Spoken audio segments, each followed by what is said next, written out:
Würdest du mir glauben, wenn ich dir erzähle, dass du wie ein Sultan verwöhnt wirst und du zahlreiche Bedienstete hast, die nur darauf ausgerichtet sind, dich glücklich zu machen und mit Fürsorge und Hingabe dein Wohlbefinden gewährleisten möchten? Das klingt zu schön, um wahr zu sein, nicht wahr? Doch was, wenn ich dir erzähle, dass jeder normale Mensch wie ein Sultan Bedienstete um sich hat, es nur nicht bewusst wahrnimmt?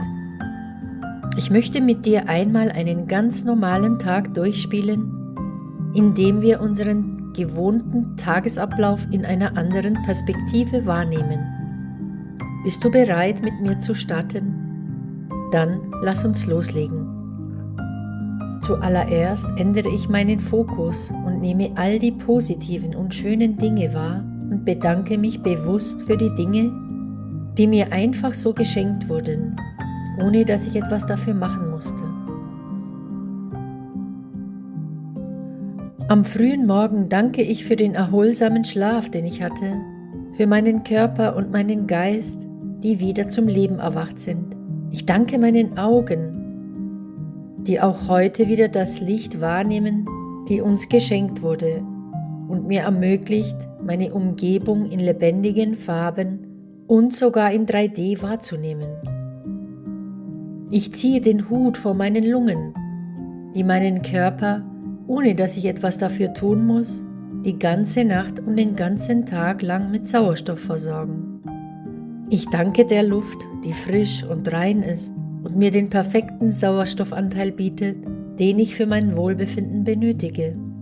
Auch mein Herz hat mich nicht im Stich gelassen und pumpt unaufhörlich weiter. Ich stütze mich auf durch meine Hände, die mir stets gehorchen, und bedanke mich auch bei meinen Beinen, die mich erheben und mich täglich in Anmut dorthin führen, wo ich gerne sein möchte. Sobald ich aufgestanden bin, danke ich meinen Nieren, die unermüdlich arbeiten, sodass ich mich sofort erleichtern kann. Am Waschbecken erfreue ich mich daran, mit kostbarem, warmem und kaltem Wasser versorgt zu sein. Ich wasche meine Hände und mein Gesicht und vollziehe vielleicht auch die rituelle Waschung für das Gebet. Es fühlt sich an wie ein Segen. Mein weiches Handtuch, das meine Haut sanft abtrocknet, ist wie eine Umarmung aus flauschigem Stoff. Ich schätze meine bequemen Hausschuhe, die meine Füße sanft umhüllen, sowie den Teppich, der angenehm weich unter meinen Füßen liegt. Nicht zu vergessen die Heizung, die mit Hilfe nur einer Drehbewegung des Reglers meine Wohnung in behagliche Wärme hüllt. Nachdem ich mich vor dem wahren König verneigt und mein rituelles Gebet verrichtet habe, erwartet mich bereits die Kaffeemaschine oder mein Teekessel, um mich mit frisch geröstetem Kaffee und aromatischem Tee zu versorgen. Ich danke meinen Sinnen, die mir den himmlischen Geruch des Kaffees und des Tees am Morgen bescheren und mir das köstliche Getränk mit jedem Schluck genießen lassen. Zum Frühstücken erwartet mich ein Festmahl, reichhaltig und vielfältig. Von knusprigem Müsli bis hin zu frisch gebackenem Vollkornbrot mit süßer Marmelade. All diese Leckereien stehen mir zur Verfügung, nur dafür, dass ich sie mit Freude und Dankbarkeit annehme. In diesem Moment fühle ich mich umgeben von der Qualität und der Fülle des Lebens. Mein Kleiderschrank wartet bereits gespannt auf die Auswahl, die ich für heute treffen werde, und die Kleidungsstücke umhüllen meinen Körper auf dezente und angemessene Weise. Ich mache mich bereit für die Arbeit oder für die Schule oder je nachdem für einen Spaziergang. Meine Füße werden von den Schuhen umschlossen, während mein Mantel mich angenehm wärmt. Als ich nach draußen trete, nehme ich die Sonne wahr, die im Namen Allahs mir ihr Licht schenkt, meine Stimmung hebt und mich wohlig umwärmt. Ob zu Fuß, mit dem E-Roller, dem Fahrrad, dem Bus oder dem Auto.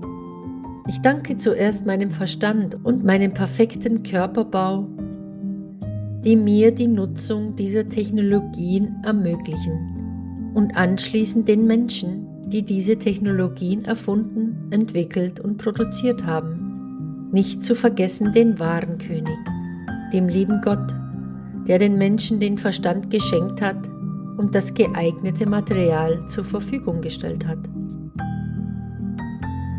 Ich danke den Straßen, die gebaut wurden, um mir eine freie und angenehme Fahrt zu ermöglichen, und auch den Verkehrsschildern, die eigens für meine Sicherheit aufgestellt wurden. Wenn ich mich dann der Natur zuwende, erfüllt mich eine tiefe Dankbarkeit für die Fülle, die sie mir im Auftrag Gottes bereitstellt. Mein Blick hebt sich zum Himmel und ich möchte auch den Wolken danken, die über uns schweben. Diese sanften Riesen sind nicht nur farbenfrohe Gestalten am Firmament, sie sind Boten des Lebens, die den Anweisungen Allahs folgen und uns kostbares Wasser herabregnen lassen und so das Wachstum und die Fruchtbarkeit unserer Böden fördern und mich mit Wasser versorgen. Mir wird bewusst, dass ohne den Segen Gottes mein Überleben nicht möglich ist. Und ich empfinde eine tiefe Dankbarkeit. Angekommen bei der Arbeit oder je nachdem, wohin mich meine Reise geführt hat, schätze ich meine Sprechorgane und die Fähigkeit, die mir Allah gegeben hat, um zu kommunizieren und mich mit anderen Menschen auszutauschen. Mein Zuhause ist mein Anker, der mir durch Gottes Hilfe gegeben wurde, ein behaglicher Hafen, in den ich zurückkehre, um meine Seele aufzuladen, zu entspannen und neue Kraft zu schöpfen. Hier finde ich Zuflucht, geborgen in einer Atmosphäre, die mit Allahs Segen Schutz, Geborgenheit und Wärme bietet. Ich öffne die Tür und werde vielleicht von den Menschen begrüßt, die ich liebe und die mir auch geschenkt wurden durch Gottes Segen. Wenn ich gerade niemanden habe, der mich begrüßt, kann ich sicher sein, dass ich stets von 2 Engeln begleitet werde, die im Auftrag Gottes an meiner Seite sind. Meine Küche steht mir dienstbereit zur Verfügung, von den Kochtöpfen über den Herd bis hin zum Kühlschrank, in dem ich meine Lebensmittel lagere. Alles ist da, um mir zu dienen. Nachdem ich mein Essen genossen habe, danke ich meinen perfekt funktionierenden Verdauungsorganen, die den Rest erledigen. Ich blicke aus dem Fenster und bewundere den glitzernden Sternenhimmel, während ich auch den Mond, mein Gute-Nacht-Licht wahrnehme und den lieben Gott dafür preise. Ich lasse den Tag ausklingen und danke Allah, dass ich als Mensch auf diese Welt kommen durfte, als einziges Wesen, dass ich der zahlreichen Geschenke Gottes bewusst werden kann. Allah hat mich mit Wissen und Einsicht gesegnet und mir heute wie ein Sultan die Welt zu Füßen gelegt. Ist es nicht wundervoll, wie ein König verwöhnt zu werden? Wäre es nicht schön, wenn wir jeden Tag solch wunderbare Helfer an unserer Seite hätten? Oder haben wir das nicht bereits? Glaubst du nicht auch, dass all diese Geschenke, die ich aufgezählt habe, nicht nur eine Fantasie sind, sondern auch der Wahrheit entsprechen? Sure Ibrahim, Vers 34. Und er hat euch von allem, was ihr euch von ihm gewünscht habt, gegeben. Und wenn ihr die Gaben Allahs versucht aufzuzählen, ihr könnt es nicht aufzählen. Wahrlich, der Mensch ist wirklich sehr erbarmungslos und sehr undankbar. Es ist in der Tat so, dass Gott uns unzählige Geschenke offeriert, von denen wir oft nur einen Bruchteil wahrnehmen. Wie bereits in der Sure angedeutet wurde, wenn ihr die Gaben Allahs versucht aufzuzählen, könntet ihr sie nicht aufzählen. Auch ich könnte nicht enden mit der Aufzählung der Dinge, für die wir Dankbarkeit empfinden können.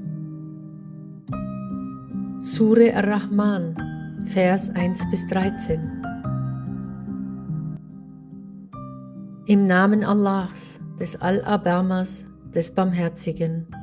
Er ist der Gnadenreiche, der den Koran gelehrt hat. Er hat den Menschen erschaffen. Er hat ihm klare Rede gegeben. Die Sonne und der Mond laufen ihre Bahn nach dem Maße und die Gräser und Bäume ergeben sich demütig seinem Willen. Und den Himmel wölbte er in der Höhe und bestimmte das Maß, dass ihr das Maß nicht überschreiten möget. So macht gerechtes Maß und kürzt das Maß nicht. Und er hat die Erde für die Schöpfung gemacht. In ihr sind Früchte und Palmen mit Knospenbüscheln und Korn in Hülsen und duftende Blumen. Welche der Wohltaten eures Herrn wollt ihr beide da leugnen?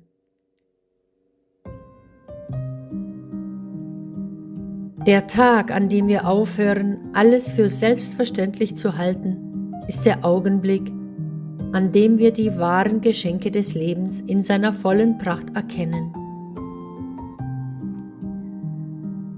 Bedenke bitte stets, dass nichts im Leben garantiert ist, mit einer einzigen Ausnahme, dem Tod. Erkenne den Sinn, lass die Wertschätzung blühen und zeigen wir unsere Zuneigung und Dankbarkeit gegenüber Allah und das Wunder des Seins. Denn im Herzen der Dankbarkeit finden wir die wahre Essenz des Lebens und die Kraft, es in all seiner Fülle zu umarmen. Noch mehr Inspiration für ein glückliches und dankbares Leben findest du in meinem Buch Dankbarkeit, mein Weg zurück zum Glauben. Ich habe sie euch in der Videobeschreibung verlinkt, jetzt auch auf Kindle verfügbar.